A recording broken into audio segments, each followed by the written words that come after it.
కాశీ విశ్వేశ్వర సన్నిధిలో వసంత నవరాత్రుల సందర్భంగా స్వామివారికి అనేక రకాల నైవేద్యాలు సమర్పించి ఆ తర్వాత విశాలాక్షి అమ్మవారికి కూడా సమర్పించి తర్వాత వారి సాంప్రదాయం ప్రకారం వారు ఈ కార్యక్రమాన్ని నిర్వహిస్తూ ఉంటారు.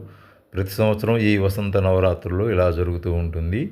చూచి ధన్యులు కండి. గంగాతరంగరమణీయజటాకలాపం గౌరీ నిరంతరవిభూషితవామభాగం నారాయణప్రియమనంగమదాపహారం వారాణసీపురపతిం భజ విశ్వనాథం.